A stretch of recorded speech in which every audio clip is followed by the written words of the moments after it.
بسم اللہ الرحمن الرحیم نحمدہ ونصلی ونسلم علی رسولہ الکریم عن ابن عباس رضی اللہ تعالی عنہ قال قال رسول اللہ صلی اللہ علیہ وسلم ان اللہ تجاوز عن امتی الخطأ والنسیان وما استکرہوا علیہ او کما قال علیہ الصلاۃ والسلام۔ حضرت عبداللہ بن عباس رضی اللہ تعالیٰ عنہ سے روایت ہے، فرماتے ہیں کہ رسول اللہ صلی اللہ علیہ وسلم نے ارشاد فرمایا کہ ان اللہ تجاوز عن امتی، اللہ تعالیٰ نے معاف کر دیا ہے میری امت سے۔ کیا چیز؟ الخطأ والنسیان، خطا، بھول، اور وہ چیزیں جن پر ان کو مجبور کیا جائے، جبر کیے گئے گناہ۔ تو نسبت بڑی عجیب چیز ہے، نسبت بڑی عجیب چیز ہے۔ محبت کا تقاضا کیا ہے؟ محبت کا قاعدہ کیا ہے کہ جس چیز سے جتنی محبت ہوتی ہے تو اس محبوب کی طرف منسوب چیزیں جتنی بھی ہو ان سے بھی محبت ہو جاتی ہے۔ جیسا کہ مجنون کے بارے میں آتا ہے کہ وہ اپنے لیلا کے فرط محبت میں اکثر یہ اشعار پڑھا کرتا تھا: امر علی الدیار دیار لیلا اقبل ذا الجدار وذا الجدار وما حب الدیار شغفن قلبی ولكن حب من سکن الدیار۔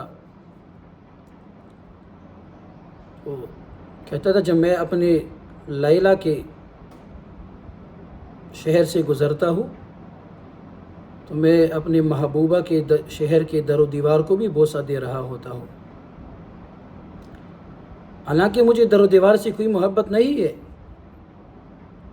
نہ کوئی در و دیوار بوسے کی چیز ہے، لیکن چونکہ یہاں پر میری محبوبہ رہتی تھی، لیلا رہتی تھی، اس لیے میں ان کو بوسہ دے رہا ہوتا ہوں۔ تو آپ صلی اللہ علیہ وسلم اللہ تعالیٰ کے سب سے زیادہ محبوب ہے، جس کا اثر کیا ہوا؟ اس کا اثر یہی ہوا کہ اللہ تعالیٰ نے آپ صلی اللہ علیہ وسلم کی طرف منسوب امت یعنی امت محمدیہ کو آپ صلی اللہ علیہ وسلم کی امت سے ان تین چیزوں کو معاف فرما دیا ہے: خطا، نسیان اور اجبار۔ کیا مطلب؟ ایسا کہ رمضان کے مبارک مہینے میں یا روزے کی حالت میں ایک شخص کلی کر رہا تھا، اس کو یاد ہے کہ میرا روزہ ہے، کلی کرتے کرتے اس کے حلق کے اندر پانی داخل ہو گیا، ہے تو خطا لیکن اس پر اس کو کوئی گناہ نہیں، روزہ تو رکھنا پڑے گا، قضا کرنی پڑے گی، کفارہ بھی نہیں لیکن گناہ بھی نہیں۔ اسی طریقے سے ایک شخص نے روزہ رکھا یا رمضان المبارک کے مہینے میں کسی کو یاد نہیں رہا کہ اس نے بھول کر کچھ کھا پی لیا، تو بھول کر کھانے پینے کی وجہ سے اس کا روزہ نہیں ٹوٹے گا، اللہ تعالیٰ کی طرف سے معاف ہے۔ یا اسی طریقے سے ایک شخص کے سر پر کسی نے پستول رکھا، کلہاڑا پکڑا، کہا کہ دے دو اپنی بیوی کو طلاق، اور ایسی حالت میں وہ اپنی بیوی کو طلاق دے دیتا ہے، تو ایسے طلاق وہاں کی نہیں ہوتی۔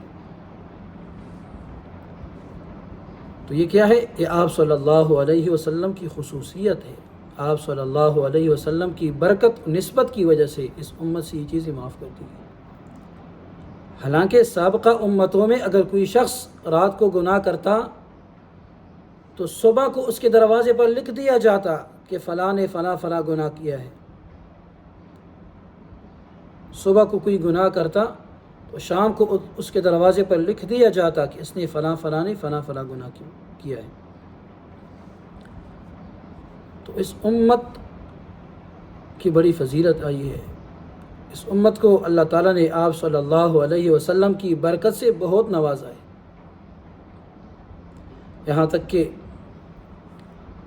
فقیہ ابو اللیث سمرقندی رحمہ اللہ کی نقل کردہ روایت میں تو یہاں تک منقول ہے کہ حضرت آدم علیہ السلام نے فرمایا کہ اس امت کو 4 چیزیں ایسے عطا کی گئی جو مجھے بھی نہیں عطا. 4 چیزیں اس امت کو ملی ہے جو مجھے بھی نہیں ملی. نمبر 1 فرمایا کہ مجھ سے خطا ہوئی تو مجھ سے لباس اتارا گیا، لیکن اس امت کے لوگ خطا بھی کرے تو ان کا لباس نہیں اتارا جائے گا. اس موقع پر میں اس بات کو بھی بتانا ضروری سمجھتا ہوں کہ انبیاء کی خطا اصل میں عطائے الہی ہوتی ہے. اللہ تعالیٰ نے کچھ عطا کرنا ہوتا ہے اور اللہ کی حکمت سے ہوتی ہے، اجتہادی خطا ہوتی ہے. تو پہلی بات کہ میرا لباس اتارا گیا، اور اس امت کے لوگ اگر گناہ بھی کر لے، برہنہ ہو کر بھی گناہ کر لے تو ان کا لباس نہیں اتارا جائے گا. نمبر 2 مجھ سے خطا ہوئی. حضرت آدم علیہ السلام فرماتے ہیں تو میاں بیوی کے درمیان، میرے اور بیوی کے درمیان جدائی ڈال دی گئی، لیکن اس امت کے لوگ خطا بھی کرے گناہ بھی کرے تو میاں بیوی میں جدائی نہیں ہوگی. تیسری بات کہ اللہ تعالیٰ نے میری دعا مکۃ المکرمہ میں قبول فرمائی، لیکن اس امت کی یہ خصوصیت ہے کہ جہاں کہیں بھی اللہ تعالیٰ سے سچے دل سے توبہ کرے، ان کو مکہ جانے کی بھی ضرورت نہیں، اللہ تعالیٰ ان کی توبہ کو قبول فرمائیں گے. اور چوتھی بات کہ مجھ سے جنت میں خطا ہوئی، مجھے دنیا میں آنا پڑا. اس امت کے لوگ دنیا میں خطا کریں گے، گناہ کریں گے، اور سچے دل سے اگر توبہ کر لے تو اللہ تعالیٰ ان کو معاف فرما کے ان کو جنت میں داخل فرمائیں گے. کتنی بڑی سعادت کی بات ہے، فضیلت کی بات ہے. تو یہ ہمیں آپ صلی اللہ علیہ وسلم کی برکت سے یہ چیزیں ملی ہے، آپ کی نسبت سے یہ چیزیں ملی ہے. دعا میں یہ کرنی چاہیے کہ اللہ تعالیٰ ہمیں اس نسبت کی لاج رکھنے کی توفیق نصیب فرمائے، اس نسبت کی قدردانی کرنے کی توفیق نصیب فرمائے، اور اس کا ہمیں شکر گزار بنائے. وآخر دعوانا ان الحمد للہ رب العالمین.